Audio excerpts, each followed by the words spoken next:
110 días. Libro escrito por José Francisco Ruiz Castro. Narrador José Francisco Ruiz Castro.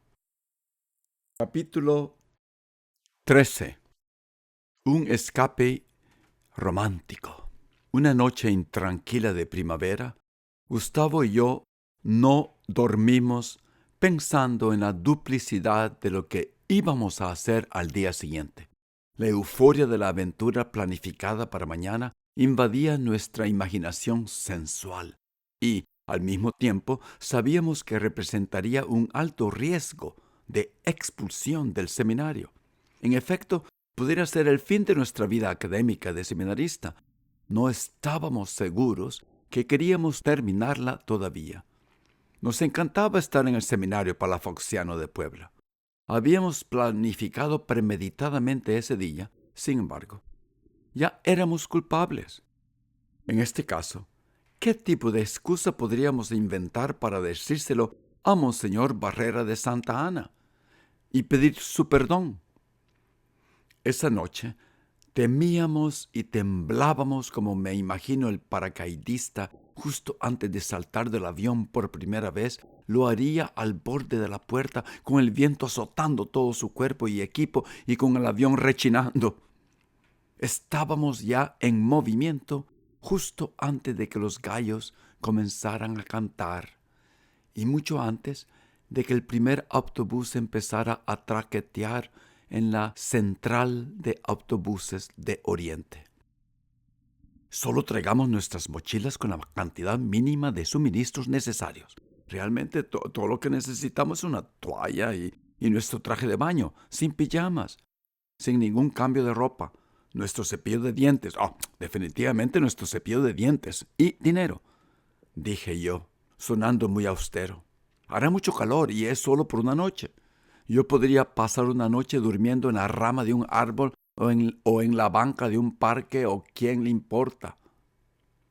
El cita está trayendo aceite bronceador, dijo Gustavo. ¿Por qué alguien necesita aceite?, le pregunté. El cita quiere regresar a Puebla con un aspecto de una verdadera indígena azteca. Ella y su hermana Gloria se van a untar ese aceite por todo su cuerpo para broncear su piel. Es algo que a las chicas les gusta hacer, yo supongo, dijo Gustavo. ¿Su piel se volverá más oscura y más suave?, pregunté. Creo que gradualmente la piel se vuelve más brillante y resbaladiza. También, cuando lleguemos allá, solo hay una forma de averiguar si eso es cierto, respondió el tranquilo alborotador de Gustavo.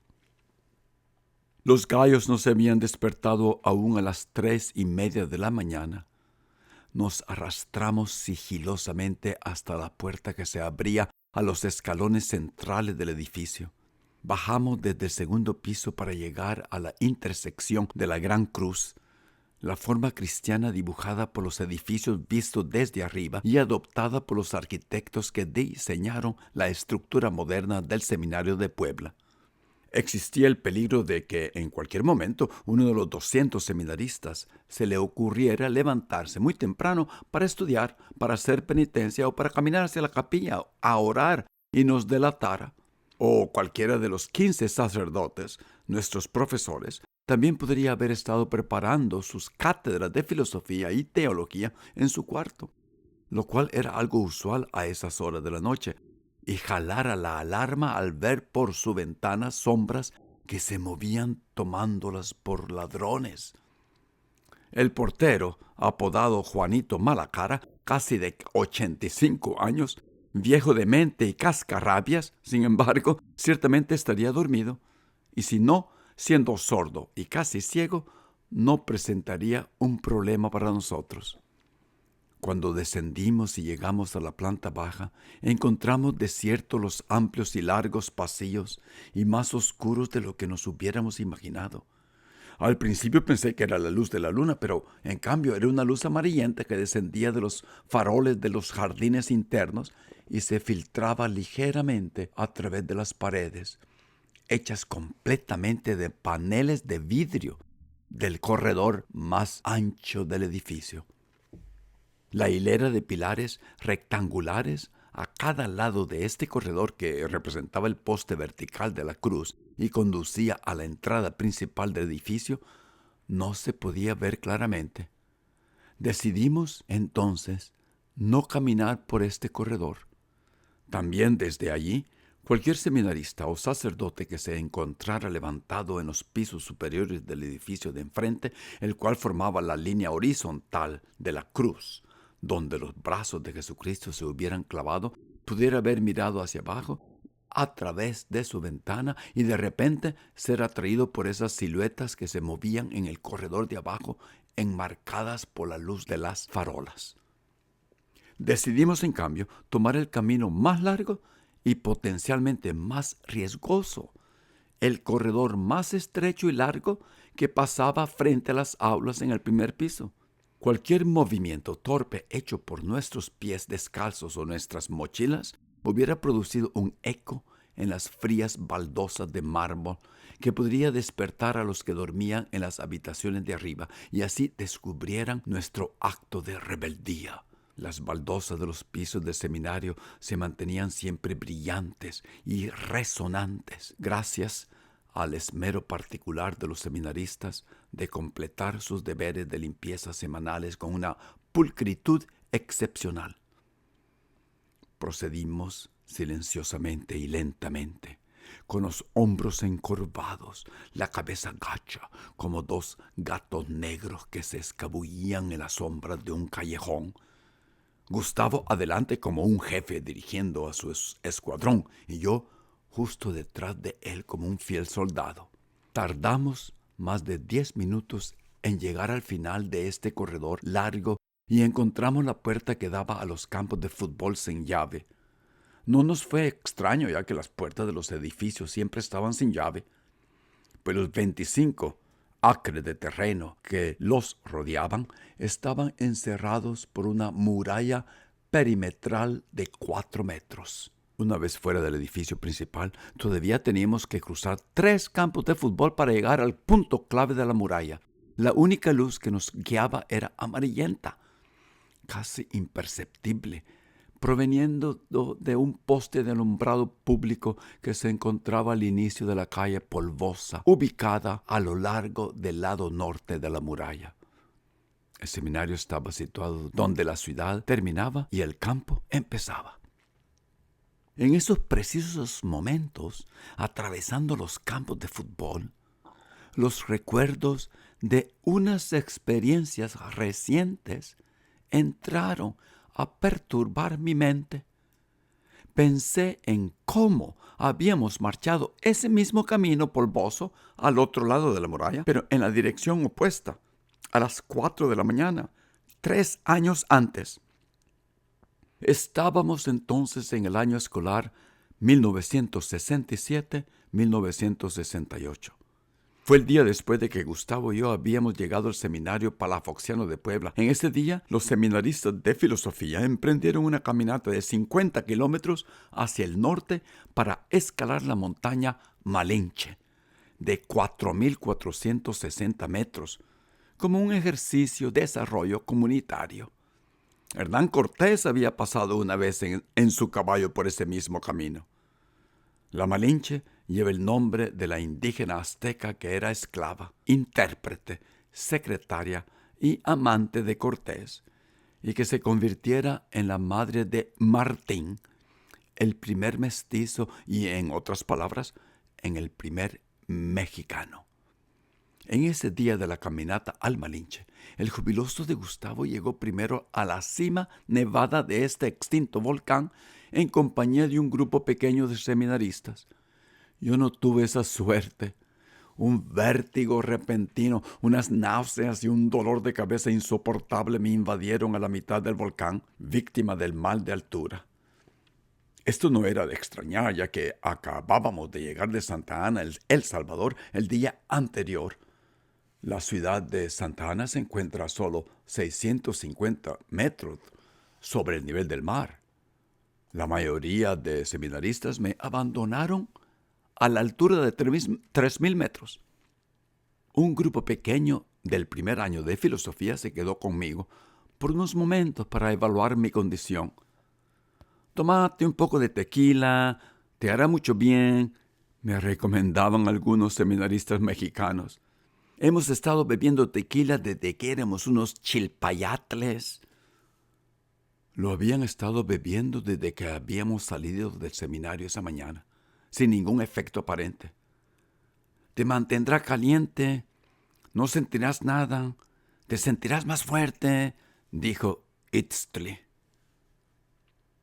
¿Qué iba a saber yo si biológicamente eso era cierto? Agarré la cantimplora llena de tequila y me tomé 3 tragos de tequila rápidamente como si fuera agua refrescante. Habíamos parado al lado de un árbol de ocote, el único árbol en ese sitio. Me acosté debajo de él.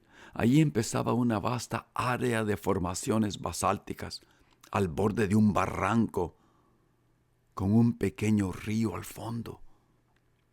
Derrotado, los insté a que me dejaran solo y continuaran hasta la cima. Un aire frío y oprimente aplastaba mi pecho. Un viento helado y fino silbaba entre las formaciones rocosas, haciendo llorar mis ojos y entumecer mis orejas y dedos. El fiel y tierno Gustavo se preocupó. No quería dejarme solo, pero yo insistí y siguió adelante, no pudiendo resistir el impulso de descubrir la nieve por primera vez.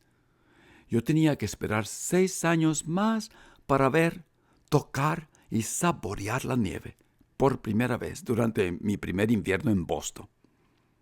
En ese día de la escalada del Malinche, me quedé acostado, inerte, debajo de ese árbol de ocote, al lado del sendero, todo el día.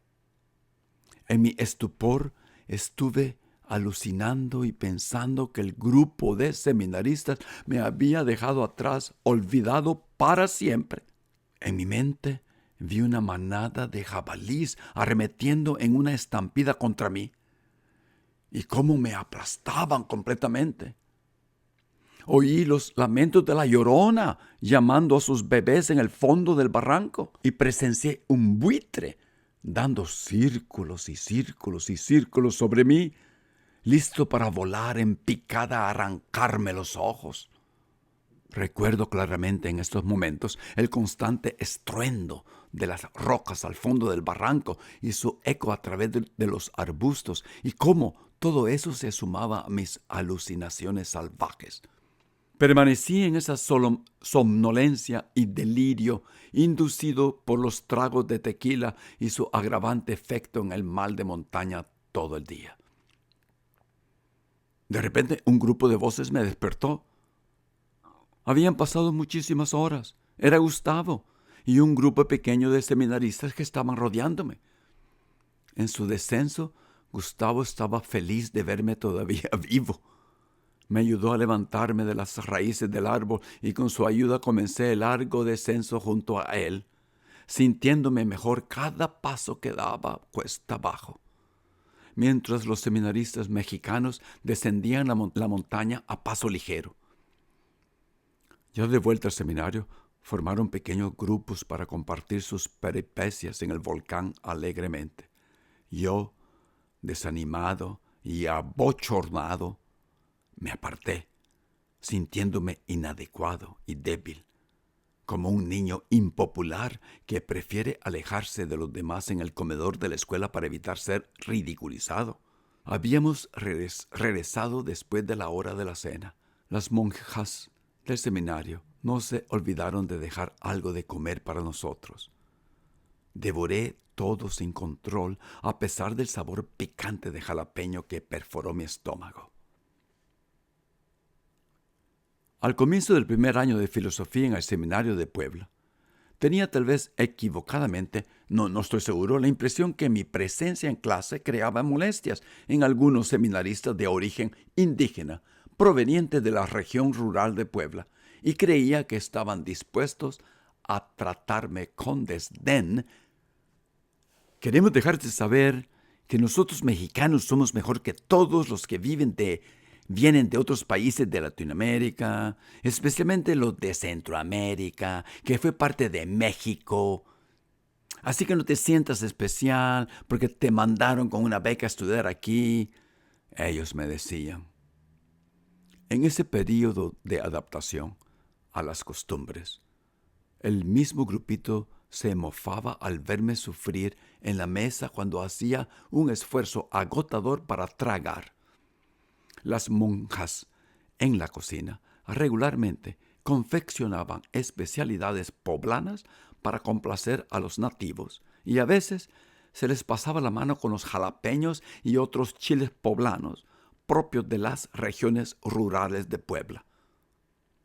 Todo, hasta la leche, me sabía a jalapeño y a chile poblano, con una combinación de aromas de maíz recién hervido y molido y otras especies desconocidas. Había algunos seminaristas mexicanos de raza blanca, sin embargo, provenientes de ciudades principales con apellidos como Arenas, Bello, Crivelli, Cosillo, que se preocupaban por ayudarnos en nuestro ajuste cultural, pero había un grupito, ese grupito, ya mencionado, con raíces de pueblos originarios que no dejaba de vernos con resentimiento. Bueno, había un poco de razón en esas reacciones. Tanto Gustavo como yo nos sentíamos más capaces que muchos del resto del grupo, cosa que a veces ofendía a los demás y lógicamente a ese grupito hábilmente tomaba cualquier oportunidad para bajarnos de nuestros pedestales. ¿Te gustaría jugar al boxeo conmigo, puchiquita? Itztli me preguntó un día después de nuestro partido de fútbol antes de ducharnos e ir a cenar usando mi nuevo apodo. Sin esperar respuesta, sacó de su bureau un set de 4 guantes de cuero, se acercó y comenzó a ponérmelos en las manos, amarrándolos fuertemente detrás de mis muñecas con mucha parsimonia, usando los cordeles de los guantes que eran también de cuero. Decidí seguirle la corriente, lo que resultó ser un gran error. Abordé el desafío como si nada, con un entusiasmo que pudo haberse visto como algo estúpido o inocente. Sin embargo, para Itztli, el boxear representaba algo muy diferente, con más pesor. Era una actividad física de mucha seriedad a través de la cual las cuentas personales se ajustaban con honor. Luego él hizo lo mismo con sus manos gruesas y pesadas de un café oscuro mientras le pedía al seminarista, que había estado observando nuestra interacción desde su cama con mucha atención, que le amarrara sus guantes y que asumiera la función de árbitro. Itztli, dibujando una sonrisa maliciosa, me mostró cómo debería de pararme y cómo poner y mover mis brazos al principio de la pelea. Luego, rápidamente, dio 2 pasos cortos para atrás y sin avisarme o advertirme, mientras yo esperaba algunas instrucciones más y también esperaba las instrucciones del seminarista árbitro, me dio un puñetazo con un gancho de mano derecha lanzado de manera experta que fue a parar entre mi mejilla izquierda y la nariz, derribándome. Fue un knockout perfecto. Sangre comenzó a derramarse profusamente en el piso. El seminarista árbitro se conmovió y sin decir nada corrió a la enfermería a buscar alcohol y esparadrapo para revivirme y limpiar la sangre de mi cara. Itztli, sin poder controlar su deseo reprimido por algún tiempo de humillarme, de mostrarme gráficamente que yo no era mejor que él, me había noqueado sin darme la oportunidad de defenderme, rompiendo sin remordimiento las reglas del juego limpio y del espíritu deportivo. Él se mantuvo inerte con una sonrisa de satisfacción en su cara, mirando fijamente al árbitro, quien le respondía igualmente, pero con una mirada de reprobación absoluta. Itztli no tenía mucho éxito académico. Pero ese día, en una acción premeditada, me mostró que él y su grupito de amigos eran más fuertes y avispados que yo, y por asociación que Gustavo. En otras ocasiones, durante el primer año de filosofía, Itzli se juntaba con Hipili para ingeniárselas de cómo quedar en el equipo opuesto en las charamuscas de fútbol que a veces formábamos durante el recreo, solamente para tener la oportunidad de mostrarnos que ellos eran mejores que nosotros. Para obtener este objetivo, optaban por jugar sucio, dándonos patadas, codazos, empujones y rodillazos cuando peleábamos por la pelota. Nosotros seguimos, consciente o inconscientemente, con nuestros aires de superioridad, lo cual exacerbaba mucho más su frustración. Ellos también percibían que los profesores y los prefectos nos trataban con mucho respeto, como evitando ofendernos. Para decir la verdad, tomamos ventaja de nuestra condición de estudiantes internacional, del estatus de ser diferentes, de pertenecer a otro grupo, con normas diferentes y tal vez superiores, que nos permitían honores que no merecíamos. Por ejemplo, Gustavo, después de quejarse que los dormitorios comunes eran demasiado fríos durante la noche, causándole catarros permanentes, el rector Huesca le asignó su propio cuarto privado, cosa que ningún seminarista de primer año de filosofía se merecía, agravando así nuestras relaciones con el grupito de Itzli. A mitad del primer año en el seminario de Puebla, ya éramos muy bien conocidos por doquier. Ya nos habían trabado apodos. La puchicona era Gustavo y yo era la puchiquita. Mi apodo permanece hasta ahora. El de Gustavo se perdió en las profundidades de la historia. Porque cuando visito a Puebla en estos días, a la familia de la Elcita, los Rivadeneira, me conoce como el Puchica, una derivación morfológica de mi apodo original. Nos sentíamos diferentes y estábamos orgullosos de eso. Éramos estudiantes internacionales becados y rebosábamos un aura académica refinada, hábitos de estudio efectivos y alta motivación. En otras palabras, nuestra imagen era de unos seminaristas educados e inteligentes. Nuestra imagen representaba algo concreto, porque una vez más, como había pasado en el Seminario Menor de Santa Ana, Juan 23 en El Salvador, competíamos por los 3 primeros lugares académicos, cosa que nos donaba capital social, lo que a la vez creaba insatisfacción en el grupito de Itzli y alguno que otro nacionalista mexicano que pensaba que los extranjeros como Gustavo y yo no tendríamos que recibir ningún honor académico.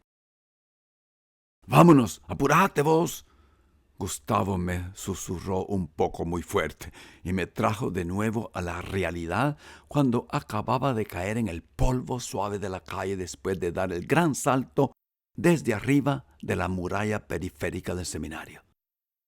El viento helado y silencioso que gobernaba en esas horas de la madrugada, combinado todo con los niveles altos de adrenalina en nuestros cerebros causados por el hecho de hacer lo prohibido, vigorizaban nuestra larga caminata hacia la terminal de buses. Llegamos a tiempo para tomar el bus A2 de las 6 de la mañana.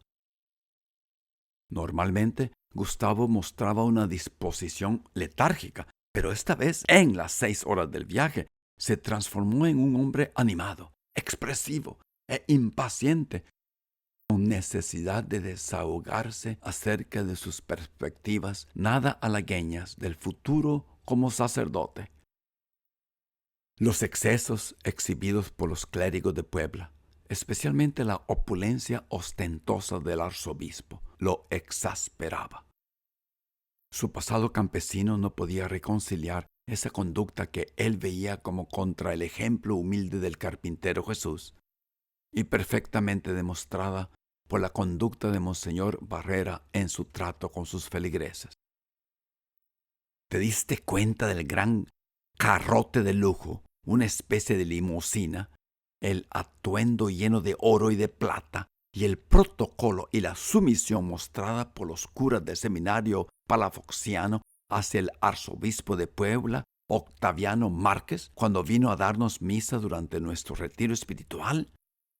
Gustavo me preguntó con una cara de vómito. Bueno, un poco lleno de pompa, pero creo que eso es normal para un arzobispo, le respondí. Él hasta se esperó adentro de la limusina para que su secretario privado saliera a extender una alfombra roja al lado de la puerta. Ese comportamiento de rey revolvió mi estómago. Gustavo concluyó. Gustavo percibió toda esa grandiosidad y esplendor como un símbolo de hipocresía, no tan diferente de las quejas históricas de corrupción y conducta pecaminosas expresadas en contra de la Iglesia Católica por gente como Martín Lutero y Voltaire. Nada había cambiado. En ese momento, también sus pensamientos arrebatadores acerca de los dulces besos de Elcita, que lo esperaban debajo del sol salado de las playas de Veracruz, estaban añadiendo otro elemento de desencanto en contra del presbiterio, que lo forzaba a sobreracionalizar su estado emocional. De alguna manera, él razonaba que era mejor desertar del seminario que tomar el riesgo de llegar a ser un cura corrupto. Riquezas y placeres se pueden obtener en una vida secular sin llegarse a corromper, manteniendo un compromiso moral y viviendo una vida íntegra. ¿Qué fuera mejor? ¿Ser visto como una persona justa o en realidad serlo? Hasta el mero rector del seminario, Padre Huesca, que mucho después llegara a ser el arzobispo de Puebla, una posición histórica y de mucha envergadura, no mostraba ser tan devoto como nosotros esperábamos. Lo observábamos dar misa a la ligera en la capilla del seminario, como por hábito, sin devoción sincera, moviéndose de una posición a otra a través del repetitivo rito, como diciendo que todo era una farsa, sin hacer esfuerzos por cubrir su indiferencia. Yo frecuentemente salí de esa capilla sin inspiración espiritual y más miserable que antes. Era evidente que Gustavo había tocado algo real que yo no estaba listo a aceptar. ¿Será posible que el cura narrado por Unamuno en su cuento San Manuel Bueno, mártir, quien no creía en Dios, sea una representación verdadera de algunos curas católicos? Un día, el rector Huesca mostró la verdadera cara de la Iglesia Católica poblana en ese momento, cuando decidió convocarnos después de cena a la capilla para darnos una charla especial. Su propósito era poner en claro la posición de la Iglesia con respecto a los recientes disturbios vividos en México y el manifiesto político de 6 demandas publicadas por los estudiantes universitarios en la Ciudad de México en agosto 27 de 1968. Huesca pudiera haber tenido miedo que ese manifiesto resonara en los corazones tiernos de los seminaristas. Esa noche, él pintó al movimiento estudiantil como un grupo dirigido por hippies degenerados que lo único en sus mentes era tener libre sexo y drogas, pecados mortales por seguro. Huesca ignoró completamente las demandas llenas de valentía y humanismo de los muchachos. Esta fue otra experiencia que convenció a Gustavo y hasta cierto punto a mí que la Iglesia asumía posturas a favor de los ricos y gobiernos en el poder. El manifiesto estudiantil de ese mes incluía derechos y libertades democráticas básicas, libertad de palabra y expresión, alto a la violencia estatal, paro a los abusos de militares y policías, dejar en libertad a presos políticos y comenzar un diálogo con el gobierno. Definitivamente estas demandas eran anodinas, poco atrevidas, pero poderosas. Esta era la primera vez que alguien se había preocupado por cuestionar las acciones históricamente recurrentes y antidemocráticas del gobierno mexicano. La población entera estaba a favor de los estudiantes. excepto el gobierno y la Iglesia Católica. El 2 de octubre, el gobierno mexicano terminó aplastando al movimiento estudiantil con fuerza militar, matando cientos de estudiantes en una noche, mientras ellos se juntaban en la plaza de Tlatelolco, un área localizada entre edificios altos. Estos asesinatos han pasado a la historia de México como la matanza de Tlatelolco. Los mexicanos están conmemorando su 50 aniversario en estos precisos momentos que yo escribo estas palabras. Las extravagancias mostradas por el clero de Puebla no me afectaban tanto como a Gustavo, porque yo ya me había convencido de que podía llevar una vida austera y revolucionaria como cura y de que iba a comprometerme a luchar para crear una vida religiosa auténtica de pobreza y de austeridad económica dentro de la jerarquía de la Iglesia y tal vez así poder reformarla. Estos pensamientos parecidos a lo que después se llamaría teología de la liberación ya empezaban a filtrarse a los bajos niveles religiosos como nosotros los seminaristas. Algunos curas jóvenes como Camilo Torres, el colombiano, ya se habían hecho famosos por hacerse guerrilleros en la selva y pagado el último sacrificio, ser asesinados por los militares. Esto había tocado una cuerda sentimental en los corazones de los seminaristas. El rector Huesca había acertado en percibir esta amenaza al status quo. Yo creo que nos fumamos Raleigh y Pall Malls más de la cuenta en ese viaje hacia Veracruz. Nuestra estadía en Puebla nos había convertido en pecadores y fumadores. Al bajarme del bus en la terminal de Veracruz, me sentí con vasca. Los cigarrillos nunca me habían caído bien. Lo hacía por seguir la onda y apagar el aburrimiento. Mi cuerpo en ese momento exigía algún tipo de desintoxicación de ese sabor amargo, rancio, ácido de la nicotina en mi boca. Mi incomodidad se aumentaba con el pesor del aire salado y los olores crustáceos del mar. Eran las vacaciones de Semana Santa. Comparado con la altitud de Puebla, su aire fresco con 0 de humedad y sus bajas temperaturas de 12 grados centígrados, Veracruz me pareció oprimente con su aire grueso, 88% de humedad y su alta temperatura de 27 grados centígrados. Nuestras camisas blancas se empaparon de sudor casi al instante. Gilberto, uno de nuestros compañeros, en las clases de psicología que tomábamos en la noche en el Colegio Benavente, y un nativo de Veracruz nos estaba esperando. Una semana antes nos había ofrecido su casa con entusiasmo de poder mostrar su ciudad a extranjeros. No había tiempo para perder.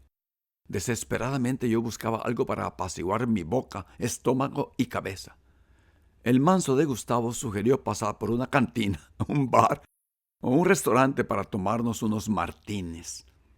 Esta era la época cuando los dos, además de ser pecadores y fumadores, habíamos adoptado la costumbre de tomarnos martines durante los fines de semana en el Zócalo de Puebla. Los martines también suavizaban las largas tertulias sabatinas y dominicales en la casa de los Rivadeneira. Don Natal Rivadeneira los hacía secos, usando gin diplôme seco, popular durante la Segunda Guerra Mundial. Nosotros los pedíamos con tequila de José Cuervo. Gilberto nos llevó al bar de su barrio y después de varias copitas me sentí como nuevo, lleno de vigor para enfrentar a Veracruz de noche. Fuimos a su casa solamente para depositar nuestras mochilas y rápidamente emprender nuestra caminata alrededor de la playa.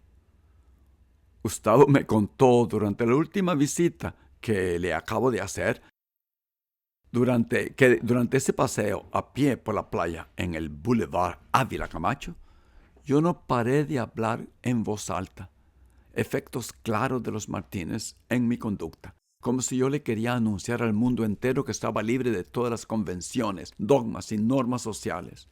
Los martines me causaron euforia, perdí todas las inhibiciones y comencé a piropear a todas las muchachas que pasaban. Después supimos que Gilberto era muy conocido alrededor de las cantinas de Veracruz y bares de la playa como el hombre homosexual más flamboyante de toda la ciudad.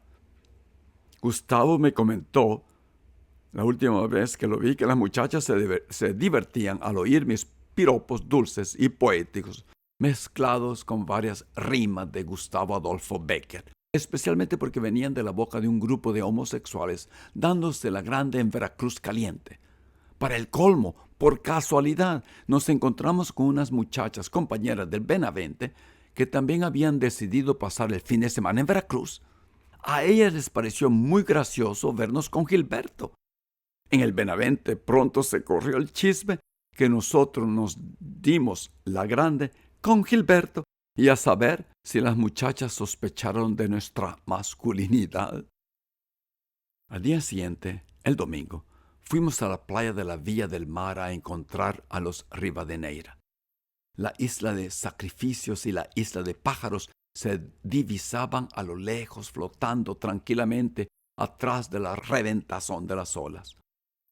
Don Natal, con ayuda de sus hijos varones, levantó una lona inmensa para acomodar a toda la familia. Reina, la madre, había traído comida para alimentar a un batallón. Nadie se dio cuenta cuando Elcita y Gustavo se perdieron dentro de la multitud de gente para reaparecer a la hora del almuerzo. En la ausencia de Gustavo y Elcita, yo permanecí de pie hablando babosadas con el grupo y esperando si algo iba a empezar con Gloria. Nada pasó. Nuestro único recuerdo es la foto que don Natal nos tomó. Ahí aparecemos, Gustavo y yo parados juntos con Elcita y Gloria sobre unas rocas con nuestros brazos derechos sobre sus hombros desnudos. El olor a coco emanado de su piel caliente era inevitable. Sobé el hombro de Gloria, tiernamente, imperceptiblemente, para percatarme que el bronceador las había convertido en diosas aztecas, con un cuerpo suave, resbaladizo y cobreado, y el deseo ardiente de probar sus labios suntuosos nunca fue apagado. Esa foto plasmó el éxtasis de nuestro Veracruz. El año pasado, 45 años después, visité Puebla, recordando viejas historias con Elcita y Gloria. Veracruz salió a lucir. Se acordaron con nostalgia de ese fin de semana en la playa y de esos dos gentiles seminaristas, unos verdaderos caballeros que las trataban como diosas, mientras esperaron internamente, sin éxito, que las bajáramos de sus pedestales y las sedujéramos para explorar algunos pequeños actos terrenales. La foto fue todo. Nada pasó. Tomamos el bus de regreso a Puebla esa misma noche. Escalamos el muro un poco después de medianoche, sin ser vistos, y nos metimos directamente a la cama. No me acuerdo qué les dijimos a nuestros compañeros y prefectos acerca de nuestra ausencia. Gustavo me comentó que le mentimos al rector Huesca. Le dijimos que habíamos pasado el fin de semana con el padre Camilo, el padre rector del seminario de Santa Ana, quien de verdad estaba visitando Puebla para una conferencia religiosa. Acabo de regresar de Puebla recientemente, una de muchas de mis visitas durante la escritura de este libro.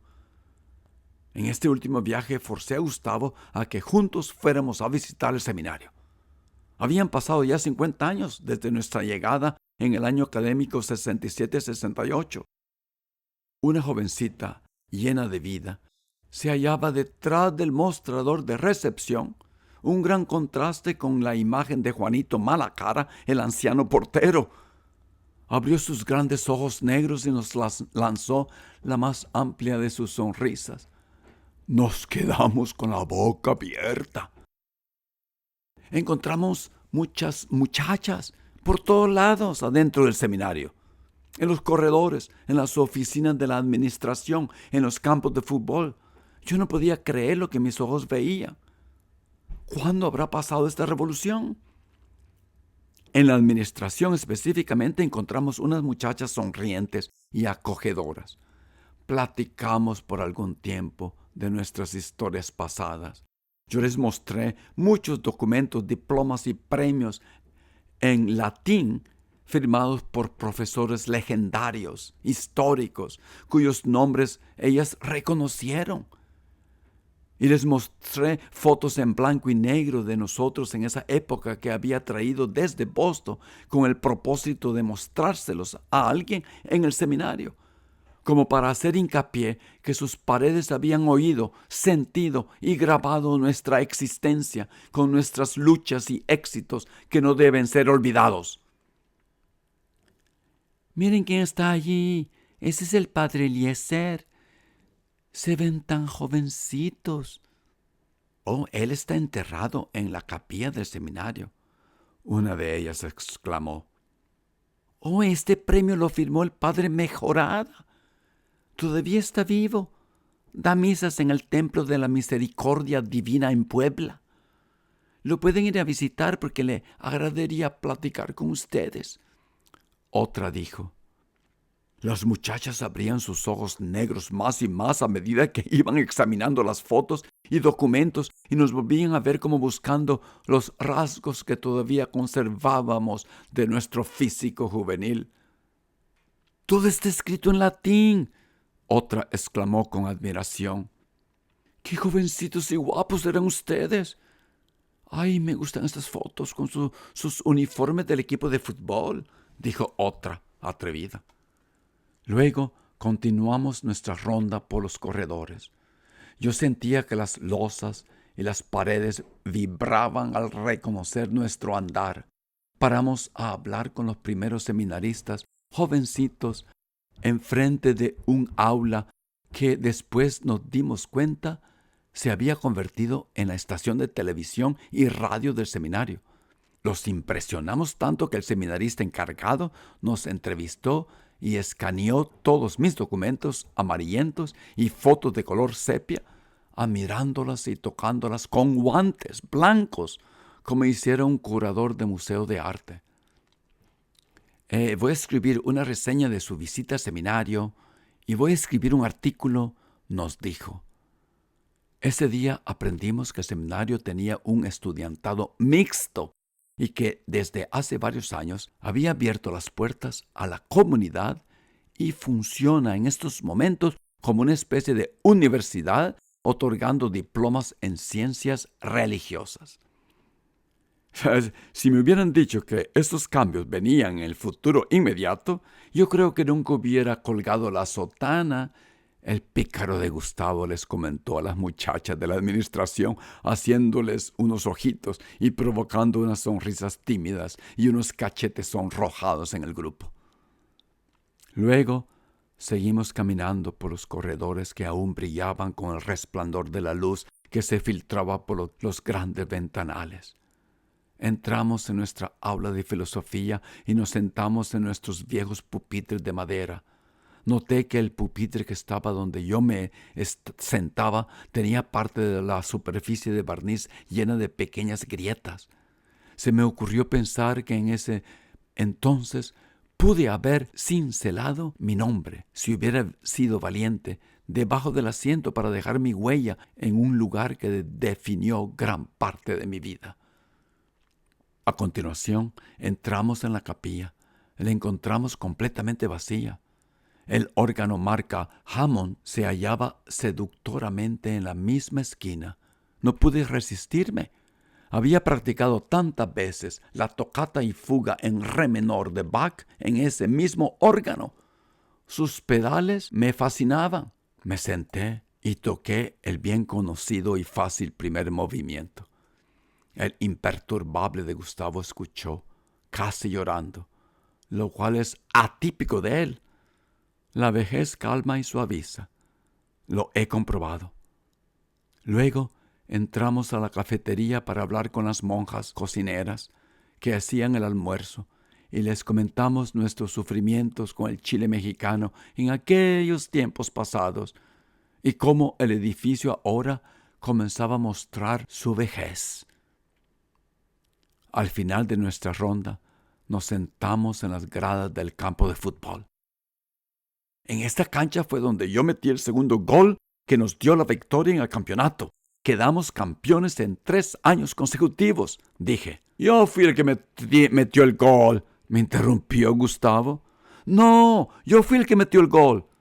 Lo corté un poco ya irritado. Me acuerdo claramente. La bola me rebotó enfrente de la portería y con el lado izquierdo del pie derecho la rematé. Tal vez tú metiste otro gol, pero no fue en el juego que nos dio el campeonato. Insistí.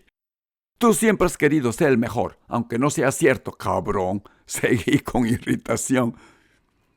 Nuestro espíritu competitivo había permanecido intacto a través de casi 60 años de conocernos. Oh, sí, ahora me acuerdo. Vos tenés razón. Finalmente Gustavo asintió.